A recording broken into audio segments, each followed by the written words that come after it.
This audio is a recording of the Irish-Palestine Solidarity Campaign public meeting, Gaza after the flotilla, what next? The speakers are Fintan Lane, who was on the Challenger 1, and Derek Graham, who was on the Rachel Corrie. The audio was recorded on the 12th of June 2010. Now, the first speaker was somebody who, last Monday, somebody who I was worried was dead, shot. Because initial Israeli media reports were telling us that 19 people had been killed, among them an Irish person had been either killed or wounded. And of course this is what Israel always does when it perpetrates a massacre. It spreads uncertainty, spreads fear, and spreads these terrible worries among everybody, among not just the victims, but among everybody who knows anybody who was involved in these things. So I'm extremely happy that he wasn't shot, wounded, or anything else. So I'm very happy to present for the first speaker, Fintan Lane. Let's give him a big hand.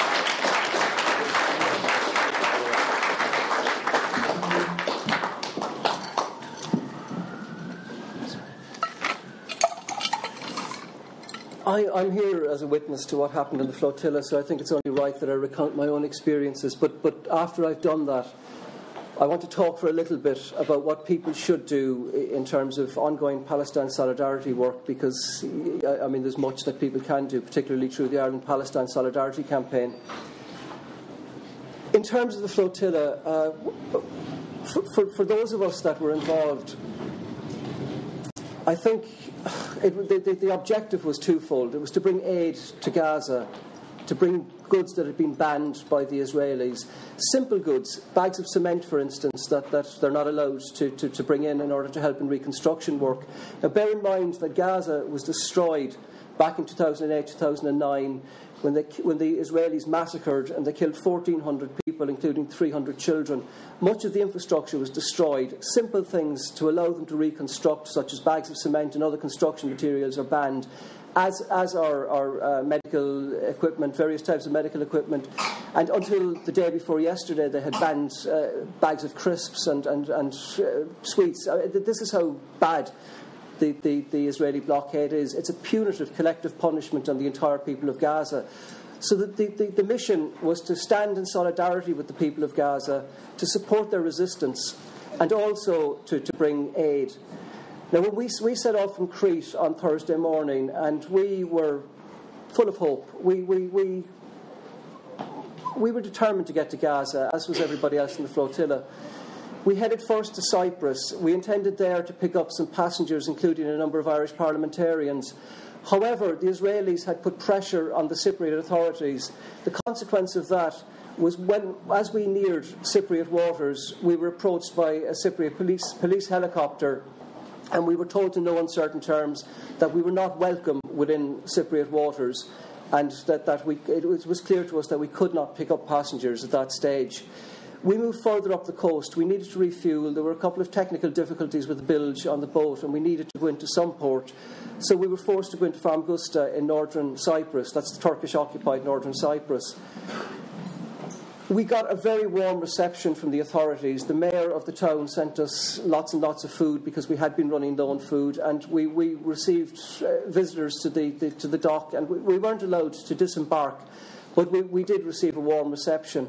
However, as the day moved on, it became clear to us that the Turkish authorities in northern Cyprus were under similar pressure to those in the south. Now, personally, I think it's because of negotiations that are ongoing for unity between North and South Cyprus. They don't want to piss off the Southern Cypriots. Consequently, when we were told by the Southern Cypriots that we couldn't go into any port, the people in the north realised that they could have a diplomatic incident on their hands if they allowed us to take people on board. So within a short period of time, it became clear that one, we weren't going to be allowed to take on passengers, and two, we weren't actually going to be allowed leave. We were impounded.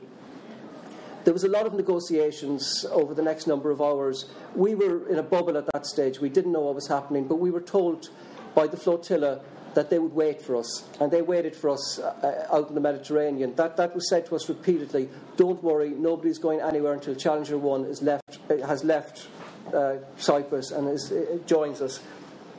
The pressure eventually worked, but only 3 people were allowed to board. A famous Swedish novelist, a member of the Swedish Parliament, and a doctor. But nonetheless, we were delighted that we were allowed to leave. Very unhappy that certain people, such as Caoimhe Butterley and various others, weren't allowed to board the boat. We headed for the flotilla, which was well out in the Mediterranean at this stage, and it was night time, 2 o'clock in the morning, by the time we met the other ships. Now, I have to say it was a wonderful sight, because we asked them to light up to basically alert us to their whereabouts. I mean, obviously, the captain was able to navigate, but it helped to have the lights on. So when we approached the flotilla, these ships were lit up across the horizon, and it was a magnificent sight. It really was. We anchored and waited to the following day to move off, and when we woke up the following morning, we saw the ships spread across us, and we're talking about a serious flotilla here of large ships. Large Turkish passenger ship, large Greek passenger ship, and a number of cargo vessels. And it really, really looked impressive. And I have to say, we felt elated as the ships moved off on Sunday in the direction of Gaza. It seemed to us that something serious was afoot, and that, we knew that the Israelis were likely to intervene, but there was a determination there, and there was a sense of purpose, a sense of unity. We expected to get to Gaza on Monday morning at daylight. I think that the ETA was something like 11 o'clock. I'm not sure exactly. 11. It was 11, was it? Yeah. We expected to get there about during the daylight hours. At some stage, however, during the night, we began to realise that there was activity around us. Radars on the various ships began to pick up unidentified vessels at various positions. We saw lights occasionally, but mostly it was darkness, and we couldn't see what ships were near us. But after a while, it became clear that there were Israeli naval vessels in the area. We were being circled. I think it was around 12 o'clock. I'm not sure the exact time when the Israeli Navy made contact with the Challenger 1, and which is the boat I was on, and the large Turkish ship, and perhaps others, identifying themselves as a warship and asking us not to proceed to Gaza. Needless to say, that was ignored. We were well out in international waters, and our purpose was clear. We intended to break the blockade of Gaza, and we expected some resistance from the Israelis, and we treated it with we ignored it. I mean, we steamed ahead. Nonetheless, because we were aware of an Israeli presence, we posted lookouts around the boat, and we on our boat, Challenger 1, worked out a strategy of defence. We decided we would resist a boarding party. We decided that we would make it a practical resistance, that the objective should be to defend the journalists on board, to give them time to upload the footage they were taking of the attack on the boat, and any other footage, any other photographs or footage they might have. Now, in terms of the boat itself, Challenger 1 had 17 people on board, 12 passengers, 5 crew. There were 4 people from Ireland: Fiachra O'Loon here, myself, Shane Dillon, and Paul McGill, who's a journalist from the Sunday Morning Herald. Our strategy, as I said, was to defend the boat, to allow the journalists time to upload or to hide their photographs and footage. And we built a barricade on the deck area of the boat, because we decided that the obvious points of entrance were they would go for the fly deck, which was where the captain was steering the boat from. That's up above the main cabin, and they would also go for the deck area at the back. So we built a barricade at the deck area. We put buoys on the sides of the boat to make access, to impede their access along the side. We locked all the doors to the outside, with the exception of the back door, which is a backsliding door.